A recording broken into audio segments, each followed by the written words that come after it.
Ito mga friends, malapit na po ako sa gate ng Pagsibol. So, gandang exercise talaga mga friends, no? Kasi isang oras nilalakad ko mula police station, Hillsview, galing highway, tapos papunta ng Pagsibol Village. So, isang oras talaga mga friends. So, sulit na sulit talaga ang exercise natin. So, di na natin kailangan mag-jogging. Kasi, nag-exercise na tayo maglakad. Ganun lang kadali pag naglalakad mga friends.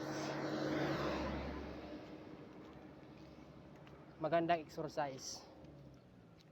Yung mga guys, kung kaya nyo pang maglakad ng malayo, so maglakad na kayo, exercise. Huwag na kayo mag-jogging. Pero importante rin yung jogging mga friends. So sulit na sulit. Ganda yung papawis ng katawan. Galing pala ako bumili ng gamot ng magulang ko sa Mercury Drug sa Tansa.